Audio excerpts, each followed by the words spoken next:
ಕನ್ನಡ ಚಿತ್ರರಂಗದ ಕೃಷ್ಣ ಅಜಯ್ ರಾವ್ ಅವರು ಸದ್ಯಕ್ಕೆ ಒಂದು ಸೂಪರ್ ಡೂಪರ್ ಹೆಜ್ಜೆಯನ್ನ ಹಾಕಿದ್ದಾರೆ. ಹುಕ್ ಸ್ಟೆಪ್ ಮೂಲಕ ಪ್ರೇಕ್ಷಕರನ್ನ ರಂಜಿಸಿದ್ದಾರೆ. ಸೊ ಆ ಸಿನಿಮಾದ ಹೆಸರು ಪಾರ್ಟ್ನರ್. ಅದರಲ್ಲಿ ಒಂದು ಹಾಡು ಸದ್ಯಕ್ಕೆ ಬಿಡುಗಡೆಯಾಗಿದೆ, ಟ್ರೆಂಡಿಂಗ್ ನಲ್ಲಿದೆ. ಸದ್ಯಕ್ಕೆ ನಮ್ಮ ಜೊತೆಗೆ ಅಜಯ್ ರಾವ್ ಅವರಿದ್ದಾರೆ, ಅವ್ರನ್ನ ಮಾತಾಡ್ಸೋಣ. ಸರ್, ನಿಮ್ಮನ್ನ ಬೇರೆ ಬೇರೆ ದೃಷ್ಟಿಕೋನ ಅಂದರೆ ಬೇರೆ ಬೇರೆ ಥರದಲ್ಲಿ ನೋಡಿದ್ದೀವಿ. ಒಬ್ಬ ಡ್ಯಾನ್ಸರ್ ಆಗಿ, ಸೂಪರ್ ಡ್ಯಾನ್ಸರ್ ಆಗಿ ನಾವು ಪಾರ್ಟ್ನರ್ ಸಿನಿಮಾದಲ್ಲಿ ನೋಡ್ತಾ ಇದ್ದೀವಿ. ಒಂದು ಸಾಂಗ್ ರಿಲೀಸ್ ಆಗಿದೆ, ಸದ್ಯಕ್ಕೆ ತುಂಬ ಟ್ರೆಂಡಿ ಆಗಿದೆ. ಎಲ್ಲರೂ ಕೂಡ ಈ ಹಾಡಿನ ಬಗ್ಗೆ ಮಾತಾಡ್ತಿದ್ದಾರೆ. ಫಸ್ಟ್ ರಿಯಾಕ್ಷನ್ಸ್ ಏನು ಸರ್? ತುಂಬ ಖುಷಿ ಆಗುತ್ತೆ. ಆ್ಯಂಡ್ ನಾವು ಮುಂಚೆನೇ ಇದಕ್ಕೆ ಅಂತಲೇ ವರ್ಕ್ ಮಾಡಿದ್ದೀವಿ. ಅಂದರೆ ಒಂದು ಟ್ರೆಂಡಿಂಗ್ ಸಾಂಗ್ ಬರಬೇಕು, ಬಿಕಾಸ್ ನನ್ನ ಸ್ಟ್ರೆಂತ್ ಅದೇ ಆಗಿತ್ತು. ಅಂದರೆ ನನ್ನ ಹಿಂದಿನ ಸಿನಿಮಾಗಳು ಯಾವುದೇ ಹಿಟ್ ಆಗಿದೆಯಲ್ಲ, ಅದಕ್ಕೆಲ್ಲ ಮುಂಚೆ ಸಾಂಗ್ಸ್ ಹಿಟ್ ಆಗಿದ್ದಕ್ಕೆ ಕಾರಣ. ಅಂದರೆ ಇನ್ವಿಟೇಷನ್ಸಲ್ಲಿ ಗೆದ್ದಿದ್ದೀವಿ. ಆ್ಯಂಡ್ ನನ್ನ ಸ್ಟ್ರೆಂತ್ ಆಗಿದೆ ಅದು. ರೊಮ್ಯಾನ್ಸ್ ಆಗಿರ್ಬೋದು, ಡ್ಯಾನ್ಸ್, ಸಾಂಗ್ಸ್ ಇವೆಲ್ಲ. ಸೊ ಇದು ಒಂದು ಮೊದಲನೇ ಭರವಸೆ ಆಗಿದೆ ಯಾವಾಗಲೂ ಆಡಿಯನ್ಸಿಗೆ. ನಮಗೆ ಬೇಕಾಗಿರ್ತಕ್ಕಂಥ ಫುಡ್ ಮೆನ್ಯೂ ಇದರಲ್ಲಿ ಸಿಗುತ್ತೆ ಅನ್ನೋದು ಅವ್ರಿಗೊಂದು ಫಸ್ಟು ಬಿಲೀಫ್ ಬಂದಿದೆ. ಹಿಂದೆ ಯುದ್ಧಕಾಂಡ ಅಂತ ಒಂದು ಸಿನಿಮಾ ಮಾಡಿದೆ. ಅಫ್ಕೋರ್ಸ್ ಅದು ತುಂಬ ಸ್ಟ್ರಾಂಗ್ ಕಥೆ ಇತ್ತು ಅದರಲ್ಲಿ, ಬಟ್ ಸಾಂಗ್ಸ್ ಅಷ್ಟು ಹೇಳ್ಕೊಳ್ಳೋ ಮಟ್ಟಿಗೆ ನಾವು ತೊಗೊಂಡು ಹೋಗೋಕ್ಕಾಗಲಿಲ್ಲ. ಆ ಎಲ್ಲ ವಿಚಾರಗಳನ್ನ ಇಟ್ಕೊಂಡು ನಮ್ಮ ಆಡಿಯನ್ಸಿಗೆ ಏನು ಸರ್ವ್ ಮಾಡಬೇಕು ಅಂತ ಕೂತ್ಕೊಂಡು ನಾವೆಲ್ಲ ಟೀಮ್ ಡಿಸ್ಕಸ್ ಮಾಡಿ, so first invitation song hit ಆಗಲೇಬೇಕು, ಒಂದು ಸಾಂಗ್ ರಿಜಿಸ್ಟರ್ ಮಾಡಬೇಕು. ಸಿನಿಮಾ ಇಂಥ ಒಂದು ಸಿನಿಮಾ ಬರ್ತಾಯಿದೆ, ಇದು ನನ್ನ ಸಿನಿಮಾ, ನನ್ನ ಸ್ಟ್ರೆಂತ್ ಅಂತ. ಸೊ ಆ ಆಯಾಮಗಳ ಮೇಲೆ ವರ್ಕ್ ಮಾಡಿ ಈ ಸಾಂಗನ್ನು ರೆಡಿ ಮಾಡಿದ್ದು. ಆ್ಯಂಡ್ ನಮ್ಮ ಕಾನ್ಫಿಡೆನ್ಸ್ ತಕ್ಕಂತಲೇ ವರ್ಕ್ ಆಗ್ತಾ ಇದೆ. ಸರ್, ಹಾಡಿನ ಬಗ್ಗೆ ಮಾತಾಡ್ತಿದ್ದಾರೆ, ಡ್ಯಾನ್ಸ್ ಬಗ್ಗೆ ಮಾತಾಡ್ತಿದ್ದಾರೆ, ಏಜ್ ಬಗ್ಗೆ ಮಾತಾಡೋಣ ಸರ್. ಏಜ್ ಎಷ್ಟು ಸರ್? ಈಗ ಜಸ್ಟ್ 21. ಅದು ಕಾಣ್ತಾ ಇದೆ. ಅಲ್ಲ, ಇನ್ನೂ ಚಿಕ್ಕ ಹುಡುಗ. ವಯಸ್ಸಾಗಿದೆಯೋ ಆಗಿಲ್ವೋ ಅದು ಗೊತ್ತಿಲ್ಲ, ಬಟ್ ನನಗೆ ಗೊತ್ತಿರಂಗೆ ನಾನು ಇನ್ನೂ ಸ್ಟಿಲ್ ಚಿಕ್ಕ ಹುಡುಗನೇ. ಸರ್, ಆಫ್ ಸ್ಕ್ರೀನಲ್ಲಿ ಎಷ್ಟು ಅಂತ ಹೇಳಬೇಕಾಗುತ್ತೆ ಸರ್? ಆನ್ ಸ್ಕ್ರೀನಲ್ಲಿ 21 ಥರನೇ ಕಾಣ್ತೀರಾ, ಆಫ್ ಸ್ಕ್ರೀನ್? ನಾನು ಹುಟ್ಟಿದ್ದು 1980ಯಲ್ಲಿ, ಬಟ್ ಅಫ್ಕೋರ್ಸ್ ಪಾಸ್ ಮಾಡಿಟ್ಟಿದ್ದೀನಿ. ನನ್ನ ಹತ್ರ ಒಂದು ಆಪ್ಷನ್ ಇದೆ, ಅದು ಸ್ಪೆಷಲ್ ವರ ಇದೆ ನನ್ನ ಹತ್ರ. ಯಾವಾಗ ಬೇಕಾದರೂ ನಾನು ಮುಂದುವರಿಸ್ಬೋದು, ಯಾವಾಗ ಬೇಕಾದರೂ ಹಿಂದೆ ತೊಗೊಳ್ಬೋದು, ಪಾಸ್ ಮಾಡ್ಬೋದು. ಸೊ ಇಚ್ಛಾಧಾರಿ ವಯಸ್ಸಿದೆ ನನಗೆ. ಸರ್, ಯಾಕಂದರೆ ಸಿನಿಮಾದಲ್ಲಿ ನಿಮ್ಮನ್ನು ಅಂದರೆ ಹಾಡಿನಲ್ಲಿ ನೋಡಿದಾಗ ಸೊ ತುಂಬ ಯಂಗ್ ಲುಕ್ ಕಾಣಿಸುತ್ತೆ. ಸೊ ಅದಕ್ಕೆ ಬೇಕಾದಂಥ ವರ್ಕೌಟ್ ಆಗಿರ್ಬೋದು, ಅಥವಾ ನೀವು ಯಾವ ಥರ ಮಾಡಿಫೈ ಮಾಡ್ಕೊಂಡಿದ್ದೀರಾ ನಿಮ್ಮನ್ನು ಅಂತ? ನನಗನ್ಸುತ್ತೆ ಅದು ಬೇಸಿಕಲಿ ಅಟ್ಮಾಸ್ಫಿಯರ್, ಮೂಡ್ ಏನಿರುತ್ತಲ್ಲ, ಅದು ಒಂದು ಖುಷಿ ತಂದು ಕೊಟ್ಟಾಗ ಆಬ್ವಿಯಸ್ಲಿ ಎಲ್ಲರೂ ಚೆನ್ನಾಗಿ ಕಾಣಿಸ್ತೀವಿ. ಅಫ್ಕೋರ್ಸ್ ಅದು ನಿಮ್ಮ ಒಳ್ಳೆತನ ಅದು. ಅಂದರೆ ನಾನು ಚಿಕ್ಕ ವಯಸ್ಸಿನವ್ನು ಕಾಣಿಸ್ತಾ ಇದ್ದೀನಿ ಅಂತ ಹೇಳೋದು, ಬಟ್ ಆ್ಯಕ್ಚುಲಿ ಅದು ಖುಷಿಯ ಸಂದರ್ಭ. ಅಂದರೆ ಒಟ್ಟಾರೆ ಹೋಲ್ ಟೀಮ್ ಒಂದೇ ಇಂಟೆನ್ಷನ್ಸಿಂದ ವರ್ಕ್ ಮಾಡ್ತಿರ್ಬೇಕಾದ್ರೆ ಆ್ಯಂಡ್ ಒಳ್ಳೆ ಪ್ರಾಡಕ್ಟ್ ಬರ್ತಾಯಿದೆ ಅನ್ನೋ ಒಂದು ಕಾನ್ಫಿಡೆನ್ಸ್ ಇದ್ದಾಗ ಅವೆಲ್ಲ ನಮಗೆ ಫಸ್ಟ್ ಕಾಣಿಸ್ತಾ ಇರುತ್ತೆ. ಆ್ಯಸ್ ಎ ಆರ್ಟಿಸ್ಟ್ ನಾವು ಫೀಲ್ ಮಾಡ್ತೀವಿ. ಅಂದರೆ ಆಡಿಯನ್ಸ್ ಏನು ಸಿನಿಮಾ ರಿಲೀಸ್ ಆದಮೇಲೆ ಫೀಲ್ ಮಾಡ್ತಾರಲ್ಲ, ನಾನು ನಂಬೋದು ಆ್ಯಸ್ ಎನ್ ಆರ್ಟಿಸ್ಟ್ ನಾವು ಫಸ್ಟ್ ಫೀಲ್ ಮಾಡ್ತೀವಿ ಅದನ್ನು.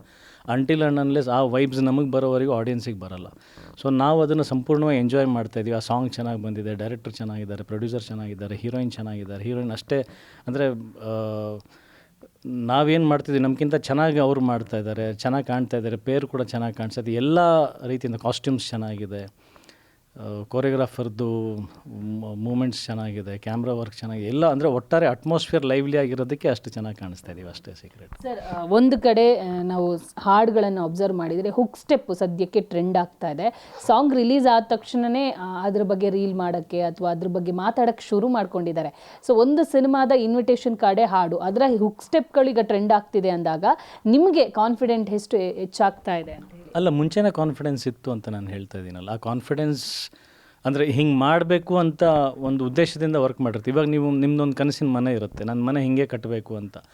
ತಡವಾಗ್ಬೋದು, ಬಟ್ ನೀವೇನು ಅಂದ್ಕೊಂಡಿರ್ತೀರ ಅದನ್ನು ಸಾಧಿಸ್ತಾ ಹೋದಾಗ ನಿಮಗೊಂದು ಖುಷಿ ಇರುತ್ತೆ. ಫೈನಲಿ ಔಟ್ಪುಟ್ ಬಂದಾಗ ಎಲ್ಲರೂ ಕೇಳ್ಬೋದು ಅದು ಹಿಂಗೆ ಕಟ್ಟಿದ್ರಿ ಅಂತ. ಬಟ್ ನಿಮಗೆಲ್ಲೋ ಒಂದಿನ ಮುಂಚೆನೇ ಅದು ಕನಸು ಕಂಡುಬಿಟ್ಟಿರ್ತೀರ. ಸೊ ನಾವು ಇದು ಸಾಂಗ್ ಮಾಡಬೇಕಾದ್ರೂ it was an earlier dream ನಮ್ಮೆಲ್ರಿಗೂ. ಅಂದರೆ ಒಟ್ಟಿಗೆ ನಾವು ಸೇರಿ ಕಂಡಂಥ ಕನಸದು. ಅವತ್ತಿದ್ದಿದ್ದು ಕಾನ್ಫಿಡೆನ್ಸ್ ಅಂದರೆ ನಮಗದು ಕ್ವೈಟ್ ಆಬ್ವಿಯಸ್. ಅಂದರೆ ಖುಷಿ ಆಗ್ತಾಯಿದೆ, ಬಟ್ ಸರ್ಪ್ರೈಸ್ ಅನ್ನೋದಲ್ಲ ನಮಗೆ. ಹಿಂಗೆ ಆಗಬೇಕು ಅಂತಲೇ ವರ್ಕ್ ಮಾಡಿದ್ದೀವಲ್ಲ. ಸೊ ಆ ರಿಸಲ್ಟ್ ನೋಡಿದಾಗ it was quite known factor. So 100% ಖುಷಿ ಇದೆ. ಕಾನ್ಫಿಡೆನ್ಸ್ ಮುಂಚೆನೇ ಇತ್ತು, ಅದು ಈಗ ಬಂದಿರೋದಲ್ಲ, ಮುಂಚೆನೇ ಇದ್ದಿದ್ದರಿಂದ ಇದು ಮಾಡೋಕ್ಕೆ ಸಾಧ್ಯ ಆಗಿದ್ದು. ನಿಮ್ಮ ಸಿನಿಮಾಗೆ, ನಿಮ್ಮ ಈ ಹಾಡಿಗೆ ಸಾಥ್ ಕೊಟ್ಟವರೇ ಕುನಾಲ್ ಗಂಜ್ ಅವರು. ಸೊ ಅವರ ಒಂದು ಹಾಡಿನ ಬಗ್ಗೆ ಅಪ್ಪು ಸರಿಗಾಗಿರ್ಬೋದು, ದರ್ಶನ್ ಸರ್ ಅವರಿಗೆ ಹಾಡಿದಂಥ ಕಂಠ ಅದು. ಸೊ ನಿಮಗೆ ಜೊತೆ ಆಗಿದೆ ಅಂದಾಗ ಎಷ್ಟು ಖುಷಿ ಆಗುತ್ತೆ, ಅಥವಾ ಈ ಹಾಡಿನ ಬಗ್ಗೆ ಅವ್ರು ಏನಾದರೂ ರಿಯಾಕ್ಟ್ ಮಾಡಿದ್ದಿದೆಯಾ ಅಂತ? ಹಾಂ, ಮೊನ್ನೆ ತಾನೇ ಮಾತಾಡಿದೆ ಅವ್ರ ಜೊತೆಗೆ, ಅವ್ರು ಮತ್ತು ಅವ್ರ ಬ್ರದರ್ ಜೊತೆಗೆಲ್ಲ. ಇನ್ಫ್ಯಾಕ್ಟ್ ಅವ್ರು ಹೇಳಿದ್ದು, ಎಲ್ಲೇ ಈವೆಂಟಿಗೆ, ಎಲ್ಲೇ ಕಾನ್ಸರ್ಟ್ಸಿಗೆ ಹೋದ್ರೂ ಕಂಪಲ್ಸರಿ ಖುಷಿಯಾಗಿದೆ ಸಾಂಗ್ ಹಾಡ್ತಾರೆ ಅಂತ. ಅಫ್ಕೋರ್ಸ್ ದೊಡ್ಡ ದೊಡ್ಡ ಸ್ಟಾರ್ಸ್ಗಳಿಗೆ, ದೊಡ್ಡ ದೊಡ್ಡ ಲೆಜೆಂಡ್ಸಿಗೆಲ್ಲ ಹಾಡಿದ್ದಾರೆ. ನಂದು ಒಂದು ಸಾಂಗ್ ಇಲ್ಲಿವರೆಗೂ ಒಂದು ಲ್ಯಾಂಡ್ ಮಾರ್ಕಾಗಿ ಉಳ್ಕೊಂಡಿದೆ, ತಾಜ್ ಮಹಲ್ ಸಿನಿಮಾದ ಸಾಂಗ್. ಆ್ಯಂಡ್ ಇನ್ಫ್ಯಾಕ್ಟ್ ಹೇಳಬೇಕು ಅಂತಂದರೆ ಅವ್ರ ವಾಯ್ಸಿಗೂ, ಅಂದರೆ ಅವ್ರ ಕಂಠಗೂ ಏಜ್ ಆಗಿಲ್ಲ. ಖುಷಿಯಾಗಿದೆ ಹಾಡಿದಾಗ ಅವ್ರದ್ದು ಹೆಂಗೆ ಒಂದು ಜಸ್ಟ್ ಯುವಕನ ಥರ ಒಂದು ವಾಯ್ಸ್ ಇತ್ತು, ಈಗಲೂ ಹಾಗೆ ಮೂಡು ಬಂದಿದೆ. ಐ ಥಿಂಕ್ ಇದು ಕೂಡ ಒಂದು ಲ್ಯಾಂಡ್ ಮಾರ್ಕಾಗಿ ಕ್ರಿಯೇಟ್ ಮಾಡುತ್ತೆ. ಅಂದರೆ ಯಾವಾಗಲೂ ಒಂದು ಪೇರ್ ಮತ್ತೆ ನಾವು ಏನಾದರೂ ಮ್ಯಾಜಿಕ್ ರೀಕ್ರಿಯೇಟ್ ಮಾಡಿದಾಗ ಆಡಿಯನ್ಸಿಗೆ ಇನ್ನೂ ಇಷ್ಟ ಆಗುತ್ತೆ ಅದು. ಸೊ ಐ ಥಿಂಕ್ ಅದು ಒಂದು ರೀಸನ್ ಆಗಿದೆ.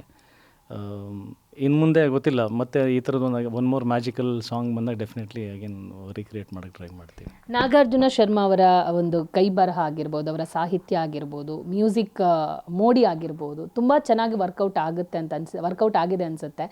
ಕನ್ನಡದ ಜೊತೆಗೆ ಸ್ಪ್ಯಾನಿಷ್ ಲ್ಯಾಂಗ್ವೇಜ್ ತುಂಬ ಹತ್ತಿರ ಆಗಕ್ಕೆ ಶುರುವಾಗ್ತಾ ಇದೆ.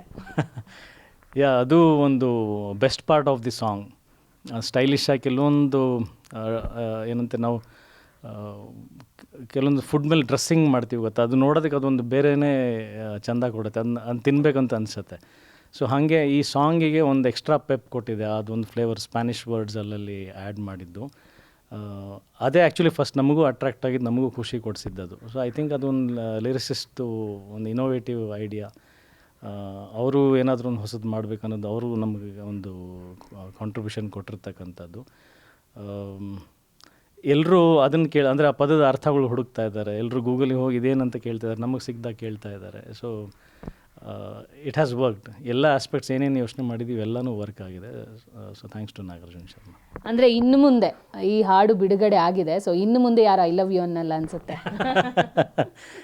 ನಾನು ಹೇಳ್ತೀನಿ ಎಲ್ಲ ಆಡಿಯನ್ಸಿಗೆ ಅಮೋರ ಅಮೋರ. ಸೊ ನಿಮ್ಮ ನಿರ್ದೇಶಕರ ಬಗ್ಗೆ, ಮಳೆ ಆಗಿರ್ಬೋದು, ಧೈರ್ಯಂ ಆಗಿರ್ಬೋದು, ದಿಲ್ ಪಸಂದ್ ಆಗಿರ್ಬೋದು, ಸದ್ಯಕ್ಕೆ ನಿಮ್ಮ ಪಾರ್ಟ್ನರ್ ಸಿನಿಮಾನ ಆ್ಯಕ್ಷನ್ ಕಟ್ ಹೇಳಿದಂಥ ನಿರ್ದೇಶಕರ ಬಗ್ಗೆ, ಸೊ ಈ ಹಾಡನ್ನು ಒಂದು ನರೇಷನ್ ಕೊಟ್ಟಂಥ ನಿರ್ದೇಶಕರ ಬಗ್ಗೆ ನಿಮ್ಮ ಮಾತೇನು? ಅವರು ತುಂಬ ಶ್ರಮಜೀವಿ. ಕಥೆ ಬಗ್ಗೆ ತುಂಬ ಚೆನ್ನಾಗಿ ಹಿಡ್ತಾ ಇದೆ, ಡೈಲಾಗ್ಸ್ ಬಗ್ಗೆ, ಕಥೆ ಬಗ್ಗೆ, ಎಮೋಷನ್ಸ್ ಬಗ್ಗೆ ಎಸ್ಪೆಷಲಿ. ಈಗ ನಾವೇನು ಈ ಸಿನಿಮಾ ಮಾಡಿದ್ದೀವಿ, partner cinema, it's an emotional family drama. So ಆ ಸ್ಟ್ರೆಂತು ತುಂಬ ಚೆನ್ನಾಗಿ ಗೊತ್ತಿದೆ. ಕೆಲವೊಂದು ಡೈರೆಕ್ಟ್ರುಗಳು ಅಂದರೆ ಹೆಂಗೆ ಒಂದೊಂದು ಹೀರೋದು ಒಂದೊಂದು ಸ್ಟ್ರೆಂತ್ ಇರುತ್ತೆ. ಒಬ್ಬ ಆ್ಯಕ್ಷನ್ ಹೀರೋ ಇರ್ತಾನೆ, ಒಬ್ಬ ರೊಮ್ಯಾಂಟಿಕ್ ಹೀರೋ ಇರ್ತಾನೆ, ಕೆಲವೊಬ್ರು ಎಮೋಷನ್ ಚೆನ್ನಾಗಿ ಪ್ಲೇ ಮಾಡ್ತಾರೆ. ಈಗ ನಂದು ಸೆಂಟಿಮೆಂಟ್ ಎಮೋಷನ್ಸ್ ಅಜಯ್ ಚೆನ್ನಾಗಿ ಪ್ಲೇ ಮಾಡ್ತೇನೆ ಅಂತ ಹೇಳ್ತಾರೆ. ಅದೇ ಥರ ಡೈರೆಕ್ಟರ್ಸ್ದು ಒಂದೊಂದು ಸ್ಟ್ರೆಂತ್ ಇರುತ್ತೆ. ಸೊ ಐ ಥಿಂಕ್ ಶಿವತೇಜಸ್ ಅವ್ರದ್ದು ಇದು ಈ ಥರದ್ದೊಂದು ಸಿನಿಮಾ ಸ್ಟ್ರೆಂತು. ಅವ್ರ ಹಿಂದೆ ತಾಜ್ ಮಹಲ್ ಸಿನಿಮಾದಲ್ಲಿ, ಪ್ರೇಮ್ ಖಾನಿ ಸಿನಿಮಾದಲ್ಲೆಲ್ಲ ವರ್ಕ್ ಮಾಡಿದ್ದಾರೆ. ಸೊ ಆಗಿಂದನೂ ಗೊತ್ತಿರ್ತಕ್ಕಂಥವ್ರು. ಸೊ ಈ ಕಥೆ ಹೇಳಿದಾಗ ನನಗೊಂದು, ಈಗ ನನಗೆ ಅಪ್ರೋಚ್ ಮಾಡಿದಾಗ ಅಜಯ್ ಈ ಕಥೆ ಸೂಟ್ ಆಗುತ್ತೆ ಅಂತ ಬರ್ತಾರೆ. ಹಾಗೆ ಒಬ್ಬ ಡೈರೆಕ್ಟರ್ ಬಂದಾಗ ಇದು ಇವ್ರ ಸ್ಟ್ರೆಂತ್ ಅಂತ ನಮಗೂ ಕಾಣಿಸುತ್ತೆ. So this cinema is specially his strength. I think ಅವರಿಗೂ ಇದು ಸಿನಿಮಾ ಒಂದು ದೊಡ್ಡ ಬ್ರೇಕ್ ತಂದು ಕೊಡುತ್ತೆ. ಸಾಮಾನ್ಯವಾಗಿ ಎಷ್ಟೋ ಸಿನಿಮಾಗಳಲ್ಲಿ ನಾವು ಅಬ್ಸರ್ವ್ ಮಾಡಿರ್ತೀವಿ, ಹೀರೋ ಚೆನ್ನಾಗಿದ್ರೆ ಹೀರೋಯಿನ್ ಚೆನ್ನಾಗಿರಲ್ಲ, ಅಥವಾ ಅವರ ಕಾಂಬಿನೇಷನ್ ಎಲ್ಲೋ ಒಂಥರ ಮಿಸ್ ಹೊಡಿಯುತ್ತೆ ಅಂತ ಅನಿಸುತ್ತೆ ಸಿನಿಮಾಗಳಲ್ಲಿ ನಮಗೆ. ಬಟ್ ಈ ಒಂದು ಸಿನಿಮಾದ ಈ ಹಾಡನ್ನು ಕೇಳಿದಾಗ ಪರ್ಫೆಕ್ಟ್ ಪಾರ್ಟ್ನರ್ ಅಂತ ಅನಿಸುತ್ತೆ. ಸೊ ಬೃಂದಾ ಅವರ ಒಂದು ಡೆಡಿಕೇಶನ್ ಆಗಿರ್ಬೋದು, ಅವರ ಸ್ಟೆಪ್ ಬಗ್ಗೆ ಏನು ಹೇಳ್ತೀರಾ? ನಾನು ಅವ್ರ ಫ್ಯಾನ್ ಆಗಿಬಿಟ್ಟಿದ್ದೀನಿ ಆ್ಯಕ್ಚುಲಿ. ಅವ್ರ ಅಭಿಮಾನಿ ಸಂಘದ ಅಧ್ಯಕ್ಷರಾದರೂ ಆಗ್ಬೋದು, ನಾನು ಹೇಳಕ್ಕೆ ಬರಲ್ಲ. ಬಟ್ ಪ್ರೊಫೆಷ್ನಲಿ ತುಂಬ ಅಂದರೆ ತುಂಬ ಸ್ಯಾಟಿಸ್ಫ್ಯಾಕ್ಷನ್ ಸಿಕ್ಕಿದೆ. ಆ್ಯಂಡ್ ಆನ್ ಸ್ಕ್ರೀನ್ ನೋಡಬೇಕಾದ್ರೂ ಕೂಡ ಹಿಂದೆ ನಾನು ಮತ್ತು ರಾಧಿಕಾ ಪಂಡಿತ್ ಒಂದು ಮ್ಯಾಜಿಕ್ ಕ್ರಿಯೇಟ್ ಆಗಿತ್ತು. ಸೊ ಐ ಥಿಂಕ್ ಅಂದರೆ ಈ ಪೇರ್ ಏನಿದೆಯಲ್ಲ, after partner this will be cherished and this will be celebrated ಅಂತ ನನಗೊಂದು ಸ್ಟ್ರಾಂಗ್ ನಂಬಿಕೆ ಇದೆ. ಆ್ಯಂಡ್ ಸಿನಿಮಾ ಕಾಸ್ಟಿಂಗ್ ಮಾಡಬೇಕಾದ್ರೂ ಡೈರೆಕ್ಟರ್ ಕಡೆಯಿಂದ, ಪ್ರೊಡ್ಯೂಸರ್ ಕಡೆಯಿಂದ ಸುಮಾರು ಜನನ ಆಲೋಚನೆ ಮಾಡಿದರು, ಇನ್ಕ್ಲೂಡಿಂಗ್ ಬೃಂದಾ, ಅಂದರೆ ಅವರಿದ್ದರು. ಬಟ್ ಎಲ್ರದ್ದು ಫೈನಲಿ ಒಂದೇ ಅಭಿಪ್ರಾಯ ಬಂದಿದ್ದು, ಅಂದರೆ ಬೃಂದಾ ಇದಕ್ಕೆ ತುಂಬ ಚೆನ್ನಾಗಿ ಸೂಟ್ ಆಗ್ತಾರೆ ಅಂತ. ನಾನು ಅಂದರೆ ಸಾಂಗ್ ಬಗ್ಗೆ ಏನು ಹೇಳಿದ್ನಲ್ಲ, ಅಂದರೆ ನಾವು ಎಲ್ಲನೂ ಮುಂಚೆಯಿಂದನೂ ಪ್ರಿಪೇರ್ಡ್ ಆಗಿದ್ದು ಹಿಂಗೆ ಮಾಡಿದ್ರೇ ವರ್ಕ್ ಆಗುತ್ತೆ ಅಂತ ನಾವು ಯೋಚನೆ ಮಾಡ್ಕೊಂಡು ಹೋಗಿದ್ದು. ಹಾಗೇ this pair will also work ಅಂತ ಮುಂಚಿನ ದಿನದಿಂದನೇ ನಮಗೆ ಗೊತ್ತಿತ್ತು. ಆ್ಯಂಡ್ ಇನ್ಫ್ಯಾಕ್ಟ್ ನಾವು ಶೂಟ್ ಮಾಡಿದ ಮೊದಲನೇ ದಿನದಿಂದ ನಾನು ಡೈರೆಕ್ಟ್ರಿಗೆ ನಾನು ಹೇಳಿದ್ದೆ, ಅಂದರೆ ಅವ್ರ ಪರ್ಫಾರ್ಮೆನ್ಸ್ ನೋಡಿ, ಅವ್ರ ಡೆಡಿಕೇಶನ್ ನೋಡಿ, ಆ್ಯಂಡ್ ಆ ಸೀನೆಲ್ಲ ಕೆಮಿಸ್ಟ್ರಿಗಳು ತುಂಬ ಚೆನ್ನಾಗಿ ವರ್ಕ್ ಆಗುತ್ತೆ ಸರ್ ಅಂತ. ಅಂದರೆ ಹೋಗ್ತಾ ಹೋಗ್ತಾ ಹೋಗ್ತಾ ದಟ್ ಹ್ಯಾಸ್ ವರ್ಕ್. ಆ್ಯಂಡ್ ನೀವು ಸಾಂಗಲ್ಲಿ ನಿಮಗೆ ಕಾಣಿಸ್ತಾ ಇದೆ. I think this pair will be celebrated. Sir ಅವರೇನೋ ಡ್ಯಾನ್ಸ್ ಕ್ಲಾಸ್ಗೆ ಹೋಗ್ತಾರೆ, ಅದನ್ನು ಅವಾಗ ಅವರು ಸೋಷಿಯಲ್ ಮೀಡಿಯಾದೆಲ್ಲ ಹಾಕ್ತಾರೆ. ನೀವೇನಾದರೂ ಡ್ಯಾನ್ಸ್ ಕ್ಲಾಸ್ಗೆ ಹೋಗಿದ್ದೀರಾ ಸರ್? ಅವರೇ ನನಗೆ ಹೇಳ್ಕೊಡ್ತಾರೆ. ನೀವು ಹೋಗ್ತೀರಾ ಸರ್? ಅದೇ ಬೃಂದಾವರೇ ಹೇಳ್ಕೊಡ್ತಾರೆ ನನಗೆ. ಅವ್ರು ಬೃಂದಾವ್ರು ಹೋಗೋದು ಅಂದರೆ ಡ್ಯಾನ್ಸ್ ಕ್ಲಾಸಿಗೆ ಹೋಗೋದು ನನಗೆ ಹೇಳ್ಕೊಡೋದಕ್ಕೆ. ಸರ್ ಒಬ್ಬ ಪ್ರೊಡ್ಯೂಸರ್ ಬಗ್ಗೆ ಅವರು ಅಂದರೆ ನಿಮ್ಮ ಮತ್ತು ಅವರ ಬಾಂಡಿಂಗ್ ತುಂಬ ಗಟ್ಟಿಯಾಗಿದೆ, ಅದನ್ನು ಹೇಳ್ಕೊಂಡಿದ್ದೀರಿ ಕೂಡ. ಈ ಸಿನಿಮಾದಲ್ಲಿ ಇನ್ನಷ್ಟು ಬಿಲ್ಡ್ ಆಗಿರುತ್ತೆ ನಿಮ್ಮ ಒಂದು ಬಾಂಡಿಂಗ್, ಅದ್ರ ಬಗ್ಗೆ ಹೇಳಿ. ಯಾರ ಬಗ್ಗೆ? ಸಾರಿ, ನಾನು ಪ್ರೊಡ್ಯೂಸರ್ ಬಗ್ಗೆ. ಪ್ರೊಡ್ಯೂಸರ್ ಬಗ್ಗೆ ನನ್ನ ಹಿಂದಿನ ಸಿನಿಮಾಗಳಿಗೆಲ್ಲ ಬಿಸ್ನೆಸ್ಗಳಲ್ಲಿ ತುಂಬ ದೊಡ್ಡ ಕೈವಾಡ ಇತ್ತು, ದೊಡ್ಡ ಕಾರಣ ಇತ್ತು ಅವ್ರದ್ದು. ಮುಂಚೆಯಿಂದನೂ ಆ ರ್ಯಾಪ್ ಹೋಯ್ತು. ಆ್ಯಂಡ್ ಬೆಸ್ಟ್ ಪಾರ್ಟ್ ಏನಂತಂದರೆ ಹಿ ಅಂಡರ್ಸ್ಟ್ಯಾಂಡ್ಸ್ ಸಿನಿಮಾ.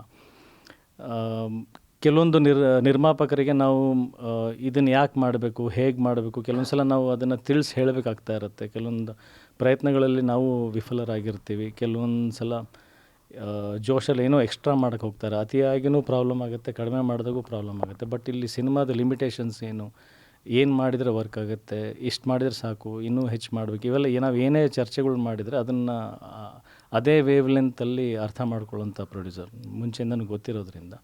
ಅದನ್ನು ಅರ್ಥ ಮಾಡ್ಕೊಳ್ತಾರೆ ಅಂದರೆ ಅವ್ರಿಗೇನು ಗೊತ್ತಿಲ್ಲ ಅನ್ನೋದಲ್ಲ, ಅಫ್ಕೋರ್ಸ್ ನಮಗಿಂತನೂ ಜಾಸ್ತಿ ಗೊತ್ತಿದೆ. ಬಟ್ ನಾನು ಒಬ್ಬ ನಿರ್ಮಾಪಕನಾಗಿರೋದ್ರಿಂದ ಒಂದು ಚರ್ಚೆ ಅನ್ನೋದು ನಡೆಯುತ್ತೆ. ಅದು that is always A healthy thing. ಅಂದರೆ ಒಂದು ಟ್ರಾನ್ಸ್ಪರೆನ್ಸಿ ಅನ್ನೋದು ಇರಬೇಕು. ಯಾರೋ ಒಬ್ಬ ಹೊಸಬನೋ ಏನೋ ಒಂದು ಚಿಕ್ಕ ಐಡಿಯಾ ಕೊಡ್ಬೋದು, ಅದನ್ನು ರಿಸೀವಿಂಗ್ ಎಂಡಲ್ಲಿ ಇದ್ದಾಗ ನಾವು ಒಳ್ಳೆ ಸಿನಿಮಾ ಮಾಡೋಕ್ಕೆ ಸಾಧ್ಯ. ಸೊ ಪ್ರೊಡ್ಯೂಸರ್ಸ್ ತಿಳ್ಕೊಳ್ಳೋಂಥ ತವಕ ಇದೆ, ತಿಳುವಳಿಕೆನೂ ಆಲ್ರೆಡಿ ಇದೆ. ಸೊ ಹಾಗಾಗಿ ವರ್ಕ್ ಮಾಡೋದಕ್ಕೆ ತುಂಬ ಕಂಫರ್ಟಬಲ್ ಆಗುತ್ತೆ. ಸರ್ ಕೊನೆಯದಾಗಿ ಹಾಡಿನ ಬಗ್ಗೆ ಎಲ್ಲ ಮಾತಾಡಿದ್ವಿ, ನಿಮ್ಮ ಚಿತ್ರದ ಟೈಟಲ್ ಬಗ್ಗೆ ಪಾರ್ಟ್ನರು. ಸೊ ಸದ್ಯಕ್ಕೆ ಪಾರ್ಟ್ನರ್ ಬಗ್ಗೆ ಒಂದು ವಿಜುವಲ್ ಕೊಡೋ ಮೂಲಕ ಎಲ್ರಿಗೆ ತಿಳಿಸಿದ್ದೀರಾ. ಬಟ್ ಪ್ರಸ್ತುತ ಕಾಲಘಟ್ಟದಲ್ಲಿ ನಡೆಯುವಂಥ ಒಂದು ಇನ್ಸಿಡೆಂಟ್ ಬಗ್ಗೆ ನೀವು ಇದನ್ನು ಯಾವ ಥರ ಹೋಲಿಕೆ ಮಾಡ್ತೀರಾ ಅಂತ. ಮಿಕ್ಸರಲ್ಲಿ ಹಾಕಿ ಸಾಯಿಸ್ತಾರೆ ಪಾರ್ಟ್ನರ್ನ, ಮೇಲೆಯಿಂದ ತಳ್ಳಿ ಸಾಯಿಸ್ತಾರೆ ಪಾರ್ಟ್ನರ್ನ, ಅಥವಾ ಇಷ್ಟ ಇಲ್ಲ ಅಂಥೇಳಿ ವಿಷ ಕೊಟ್ಟು ಸಾಯಿಸ್ತಾರೆ ಪಾರ್ಟ್ನರ್ನ. ಬಟ್ ನಿಮ್ಮ ಪಾರ್ಟ್ನರ್ ಸಿನಿಮಾದಲ್ಲಿ ಏನು ಹೇಳಕ್ಕೆ ಹೊರಟಿದ್ದೀರಾ? ಯಾವ ಮಿಕ್ಸರಲ್ಲಿ ಸಾಯಿಸಿದ್ರು ನಂಗೆ ಗೊತ್ತಾಗಲಿಲ್ಲ. ಅದು ಕೆಲವು ಇನ್ಸಿಡೆಂಟ್ಗಳು ನಡೀತಾ ಇದೆ. ಹಂಗಿದ್ರೆ ಅವ್ರ ಪಾರ್ಟ್ನರ್ಸೇ ಅಲ್ಲ ಅಷ್ಟೇ. ಪಾರ್ಟ್ನರ್ ಬಗ್ಗೆ ವಿವರವಾಗಿ ಮಾತಾಡಬೇಕಂದ್ರೆ ಆ್ಯಕ್ಚುಲಿ ಇನ್ನೂ ಒಂದು ಸ್ವಲ್ಪ ದಿನ ಕಾಯಬೇಕು. ಟ್ರೈಲರ್ ಹತ್ರ ಬಂದಾಗ ನೀವು ಯಾವಾಗ ವಿಜುವಲ್ ಸೀನ್ಸ್ ನೋಡ್ತೀರಾ, ನಾವು ಹೇಳೋದಕ್ಕಿಂತ ಇದರಲ್ಲಿ ಏನು ಹೇಳಕ್ಕೆ ಹೊರಟಿದ್ದೀವಿ ಅಥವಾ ಏನು ಕಾಣ್ತಾ ಇದೆ ಮೋಸ್ಟ್ಲಿ ಎಲ್ರಿಗೂ ವಿಜುವಲ್ಸೇ ಮಾತಾಡುತ್ತೆ ಅನಿಸುತ್ತೆ. ಸೊ ಪಾರ್ಟ್ನರ್ ಎಕ್ಸಾಕ್ಟ್ಲಿ ಯಾಕೆ ಏನನ್ನೋದು ಹೇಳೋದಕ್ಕೆ ಒಂಚೂರು ಹೋಲ್ಡ್ ಮಾಡೋಣ. ಈಗ ಸದ್ಯಕ್ಕೆ ಪಾರ್ಟ್ನರ್ ಸಾಂಗ್ ಎಂಜಾಯ್ ಮಾಡೋಣ ಅಷ್ಟೇ. ಓಕೆ ಸರ್, ಒಳ್ಳೆಯದಾಗಲಿ sir, all the best. Song hit ಆಗುತ್ತೆ ಅನ್ನುವಂಥ ಸೂಚನೆ ಎಲ್ಲ ಕೊಟ್ಟಿದೆ, ಯಾಕಂದರೆ ಎಲ್ಲ ಟ್ರೆಂಡಿಂಗಲ್ಲಿದೆ ಲಿಸ್ಟಲ್ಲಿ. ಸೊ ಇನ್ನಷ್ಟು ಜಲಕ್ಗಳನ್ನು ಬಿಡ್ತಾ ಹೋಗಿ ಪ್ರೇಕ್ಷಕರಿಗೆ ಇನ್ನಷ್ಟು ಹತ್ತಿರ ಆಗಿ sir. Thank you so much, very sweet of you. ನೋಡಿದ್ರಲ್ಲ ವೀಕ್ಷಕರೇ, ಪಾರ್ಟ್ನರ್ ಅನ್ನುವಂಥ ಚಿತ್ರ ಈಗಾಗಲೇ ಸ್ಯಾಂಡಲ್ವುಡ್ಡಲ್ಲಿ ಸೌಂಡ್ ಮಾಡ್ತಾ ಇದೆ. ಆದರೆ ಸದ್ಯಕ್ಕೆ ಆ ಚಿತ್ರದ ಹಾಡೊಂದು ಬಿಡುಗಡೆಯಾಗಿ ಟ್ರೆಂಡಿಂಗ್ ಲಿಸ್ಟಲ್ಲಿದೆ.